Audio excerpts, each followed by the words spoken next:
Okay. तो आज का जो हमारा टॉपिक है वो मोस्टली रिलेटेड है केपलर्स लॉ से। तो केपलर्स का जो 3 लॉ है, ये एक दिन हमने आपको थोड़ा सा डिटेल उसका बताया था, लेकिन आज हम इस पे डिटेल में स्टडी करेंगे। उससे पहले जो है कि कल जो एक न्यूमेरिकल हमने डिस्कशन किया था, उस पर थोड़ा सा हम फिर आना चाहेंगे, है ना। इसका एक टॉपिक बच के, इसमें एक कैलकुलेशन जो है ये हमने कल किया था, और उसमें जो है आपको एक चीज बोला था कि आप इसको अपने से करेंगे। क्या बोला था करने के लिए? इसमें जो है ये कल हम लोग कर लिए थे कि ये इसके जो स्पीड था इस न्यूमेरिकल का, वो क्या कहते हैं, इसका v का जो वैल्यू था, ये कितना वेलोसिटी से फेंक दिया जाए इसको यहाँ से, इस सरफेस से जिसका मास m है।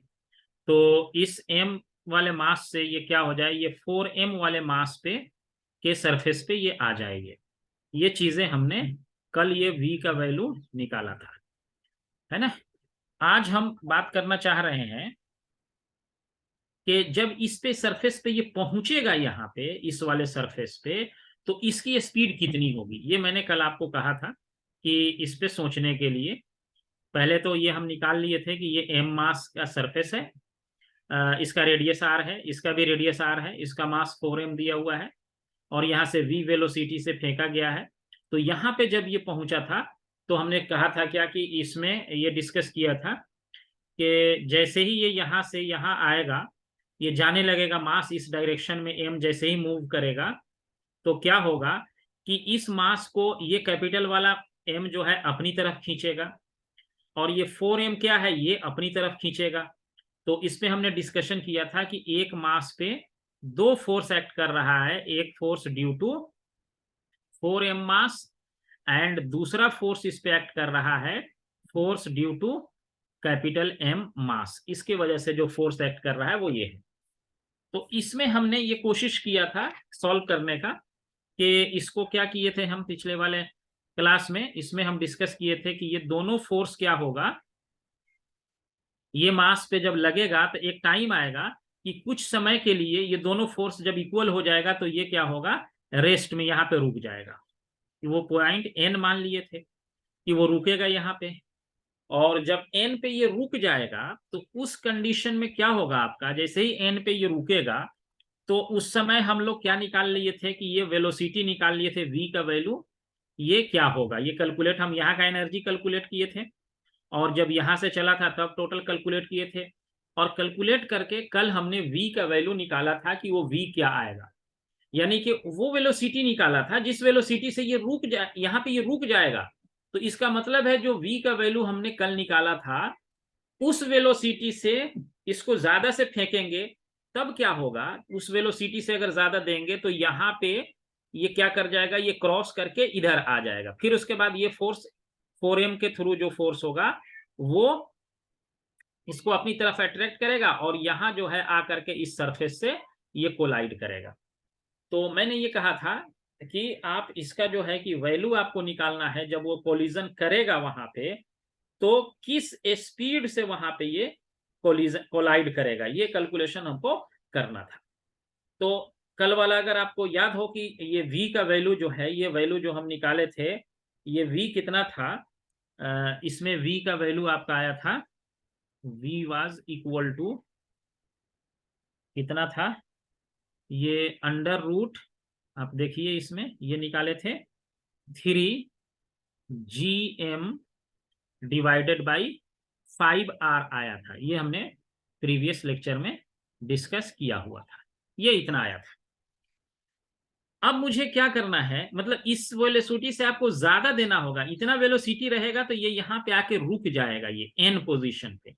लेकिन इससे अगर ज्यादा, ये मिनिमम वेलोसिटी है, इसका वैल्यू ये होगा, इससे ज्यादा रहेगा तो यहां से ये क्रॉस करके इस पे आ जाएगा। अब जैसे ही इस पॉइंट पे आएगा, अब आपको क्या करना है, ये निकालना है जब इस सरफेस से टकराएगा तो किस स्पीड से ये टकराएगा। समझ गए, ये है मेरा क्वेश्चन कि सरफेस पे जब आएगा तो किस स्पीड से ये टकराएगा। तो इसमें देखिए what will be the speed, ये मुझे ये निकालना है, what is speed of A small m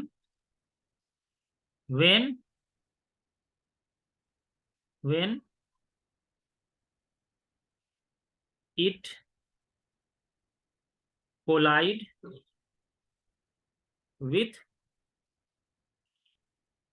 4m, 4m से जब ये टकराएगा तो इसकी स्पीड क्या होगी। अब कैसे करेंगे जरा सोच के बताओ, कैसे करेंगे मैमा, लॉजिक बताओ क्या कर सकते हैं इसमें, क्या रूल लगा सकते हैं जिससे हमको यहाँ का वेलोसिटी मिल जाए। यहां भी हमको कंजर्वेशन ऑफ एनर्जी ही लगाना पड़ेगा। अभी यहाँ का टोटल एनर्जी या यहाँ का टोटल एनर्जी कहो या एन पे टोटल एनर्जी कहो या इन बिटवीन कहीं कहो, sum of the all energies will be same. कहीं भी से भी आप एनर्जी लगाएंगे तो सारे जगह का एनर्जी क्या होगा, सेम होगा। चाहे यहाँ का एनर्जी की बात करो टोटल या यहाँ के टोटल एनर्जी की बात करो, ये हर जगह क्या होगा, एनर्जी सेम ही होगा। तो अब इसको हम यूज करते हैं टोटल एनर्जी। मान लीजिए आप चेक करना एन पे भी करके करेंगे तो वही आएगा। अब हम यहां पे बात करते हैं टोटल एनर्जी एट, ये मान लो कि ये ए पॉइंट है, ए पॉइंट पे एट ए पे हमारी टोटल एनर्जी की बात हो रही है। तो क्या लिखेंगे, इसका ग्रेविटेशनल पोटेंशियल एनर्जी, तो ग्रेविटेशनल पोटेंशियल एनर्जी हो जाएगा minus G M into M divided by R हो गया। इस मास की वजह से minus G M M upon R हो गया। फिर ये 4m मास की वजह से यहां करेंगे, 4m मास की वजह से होगा minus G M M divided by यहां से और यहां के बीच डिस्टेंस क्या हो जाएगा, 5r हो जाएगा।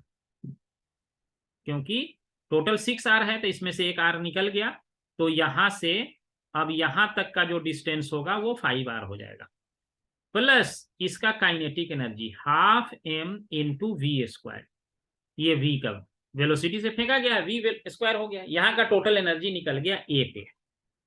जब ये b पे आएगा, when it will strike at b, तो b पे भी टोटल एनर्जी लिख दीजिए। Now total energy at b, b पे टोटल एनर्जी क्या होगा, b पे टोटल एनर्जी आप क्या लिखेंगे, सारे potential energy plus kinetic energy का सम कर देंगे तो b का एनर्जी निकल जाएगा। तो इसको टोटल को सम करेंगे, तो इसको टोटल का सम कर दो। तो यहां पे जब ये पहुंचा, सबसे पहले काइनेटिक एनर्जी लिखो, हाफ इसका मास m हो गया और vb स्क्वायर कर दो। जब b पे पहुंचेगा तो इसकी काइनेटिक एनर्जी ये हो गई। अब इसकी पोटेंशियल एनर्जी यहां पे लिखो 4m के वजह से, तो क्या लिखेंगे, G M into 4m divided by क्या हो जाएगा, r हो जाएगा। ये जब यहां पहुंच गया तो यहां से यहां तक का इसका डिस्टेंस क्या रहेगा, r हो जाएगा ना। तो इसके वजह से हो गया।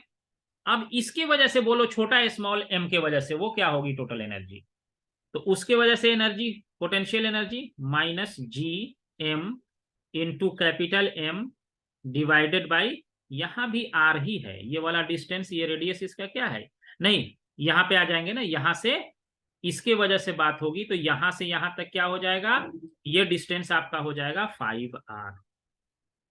अब क्या करना है आपको कि इस दोनों को इक्वेट करना है, इक्वेट करेंगे दोनों को, और ये v का वैल्यू जो कल निकाले थे, इस v का वैल्यू ये यहां पे पुट कर देंगे। तो अब एक ही अननोन हमारे पास बचेगा, वो होगा vb। आप इसको थोड़ा सॉल्व करके और मुझे बताओ v का वैल्यू कितना पुट करेंगे, v इज गिवन, यहां पर ये v निकाल चुके हैं ये ऑलरेडी, ये वाला। तो एक सेकेंड, ये आपका जो है ये v का वैल्यू इसमें पुट कर देंगे ये वाला, और तब उसके बाद इस दोनों को क्या कर देंगे, इक्वेट कर देंगे। ये वाला यहाँ पे v का वैल्यू पुट करिए और दोनों को इक्वेट करिए, और vb क्या है, अननोन है, इसको आप सॉल्व करके मुझे बताइए। यहाँ v जो है आपका, v इज, ये this v is equal to how much, 3gm by 5r है। इसको यहाँ पे v का वैल्यू है, v स्क्वायर करेंगे तो ये स्क्वायर रूट हट जाएगा इसमें से, तो इस वैल्यू को यहाँ पे पुट करिए, दोनों को इक्वेट करिए और मुझे vb का वैल्यू निकाल के बताइए कितना आता है।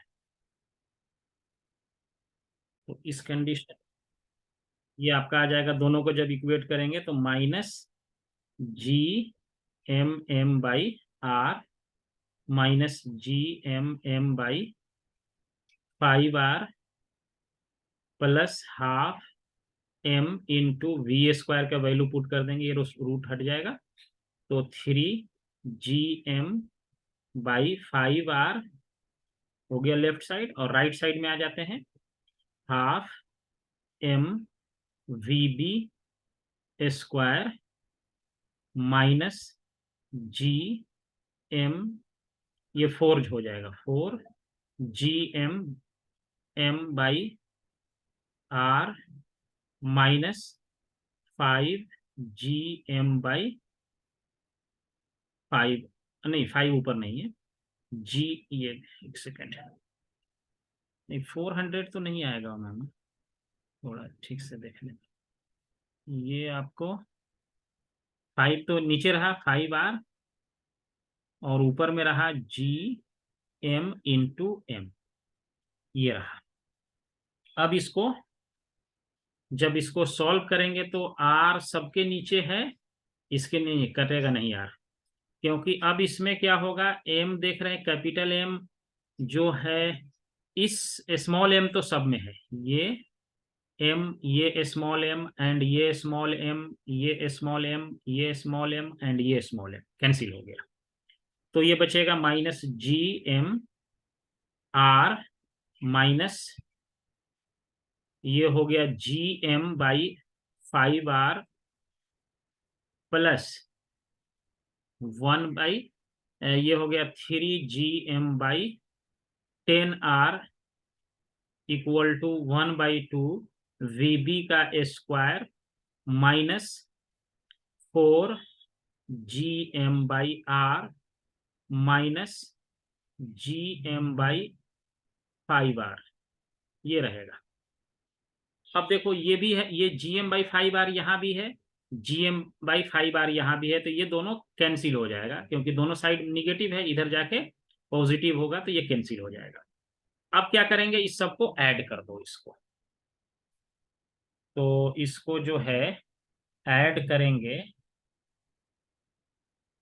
तो इस कंडीशन में हमारे पास आएगा, ऐड करने पर इसको इसको उठा के इधर ले आते हैं तो सब इधर आ जाएगा, तो ये आपका हो जाएगा minus G M by R plus 4gm by R, उसके बाद हो गया plus 3gm by 10r equal to half vb square.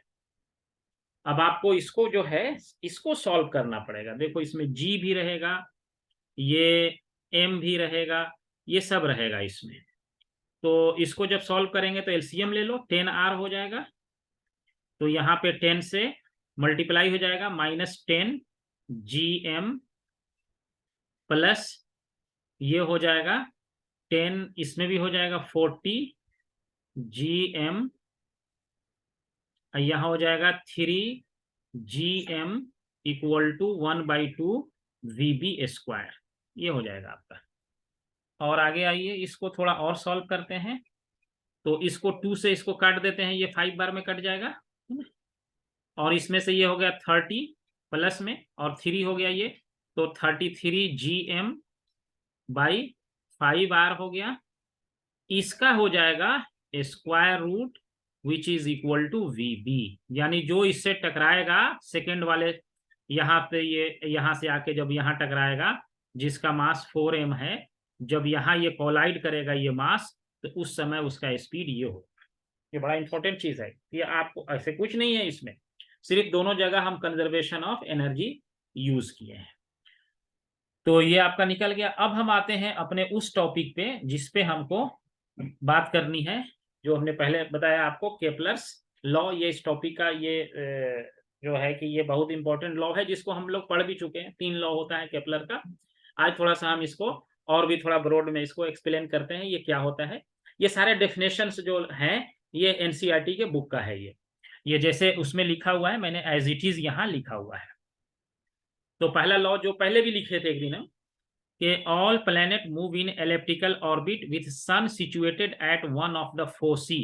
Focus का ये फोसी होता है। ये अपने सन के, ये जो इलिप्स होता है ना, इसके पास दो फोकस होता है। जब कोई भी प्लेनेट इस पे मूव करेगा ऐसे, ये एलिप्टिकल पाथ में चलता है, मान लो यहाँ पे अगर ये प्लेनेट रहेगा कोई, तो उसका नियर वाला फोकस यहाँ पे रहेगा, सन जो है उसको यहाँ पे दिखेगा।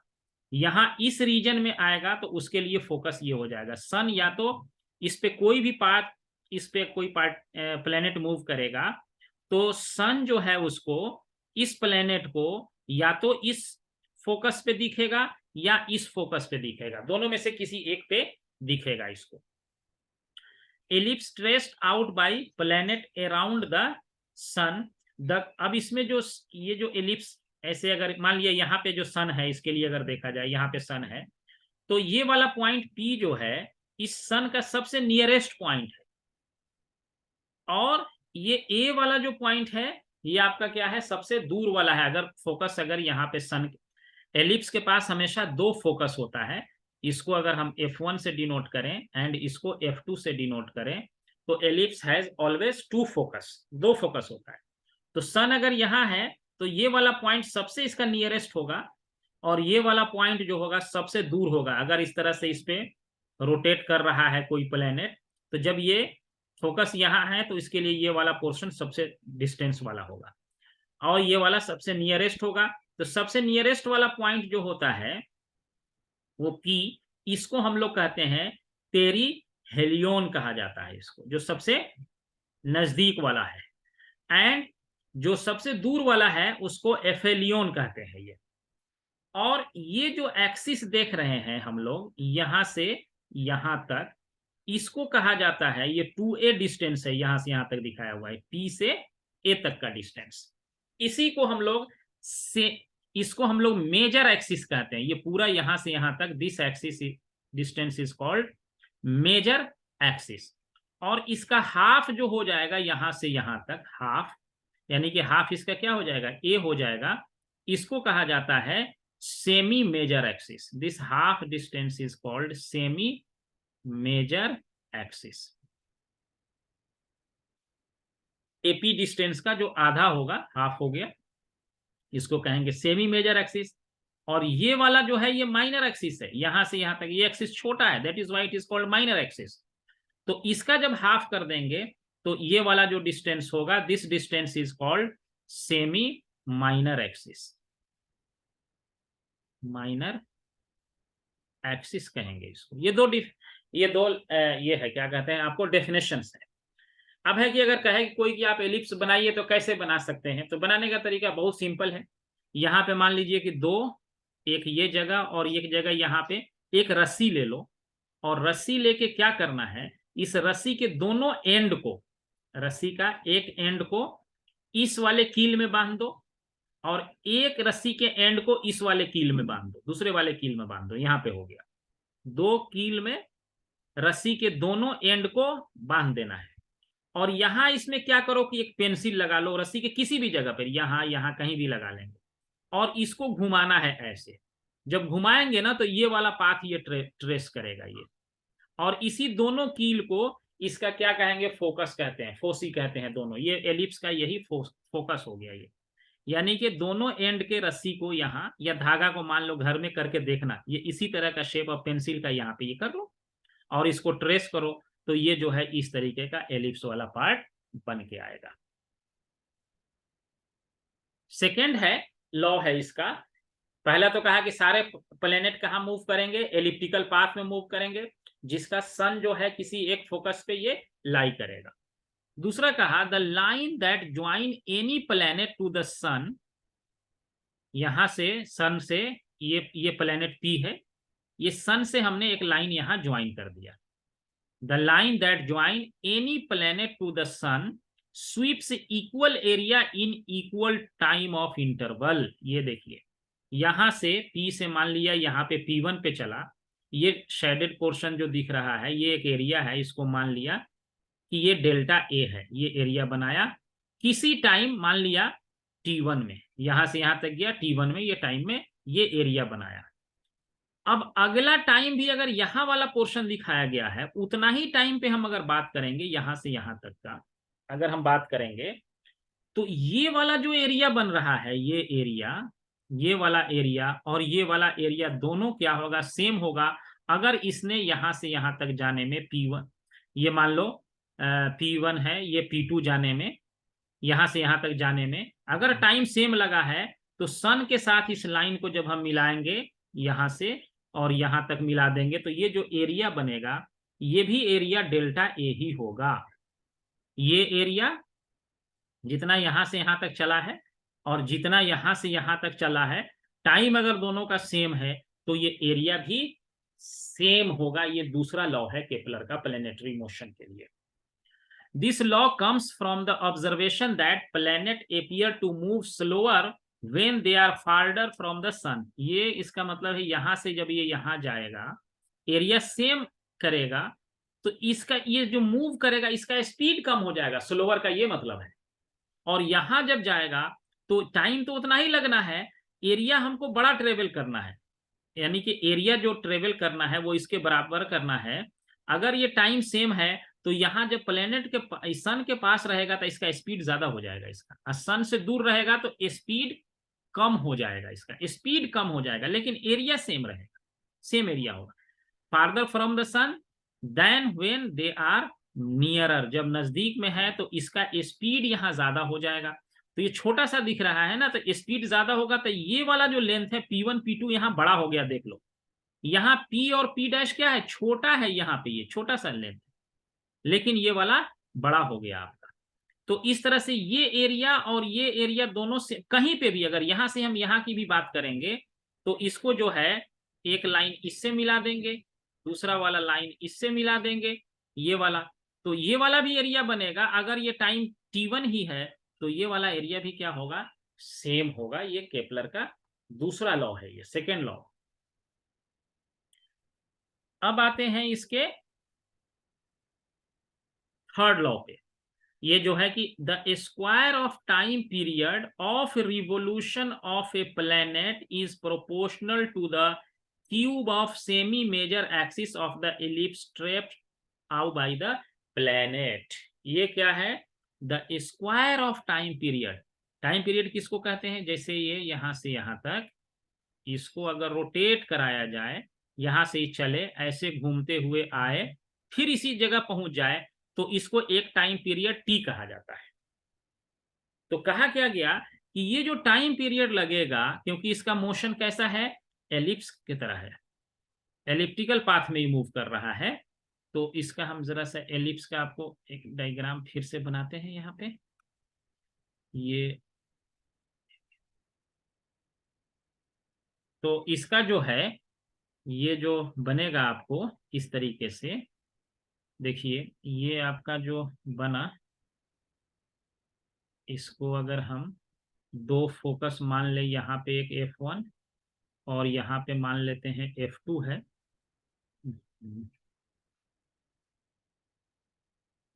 F1 एंड F2 है, दो फोकस है यहाँ पे F1 एंड F2। तो इसका क्या मतलब है, यही वाला एक्सिस कौन सा है, मेजर एक्सिस है, और ये वाला एक्सिस आपका छोटा एक्सिस है, यहाँ से यहाँ तक ये डिस्टेंस इसके कंपैरिजन में छोटा है। तो इसका सेमी मेजर एक्सिस को हमने क्या लिखा था, ए से लिखा था, यही था सेमी मेजर एक्सिस। और टोटल मेजर एक्सिस ये 2a है, ए इधर हो जाएगा। तो जब ये यहां से यहां चलेगा, ऐसे आएगा, यहां से आके यहां पहुंचेगा, तो एक टाइम पीरियड हो गया। और ये टाइम पीरियड का जो स्क्वायर होगा, ये प्रोपोर्शनल होगा किसके, cube of the semi major axis, यानी कि इसके क्यूब के ये प्रोपोर्शनल होगा square of the time period. यही इसका थर्ड लॉ है। ये तीनों लॉ हमारा केपलर का ये कहता है, first law, second law and third law, ये तीनों लॉ आपका हो गया।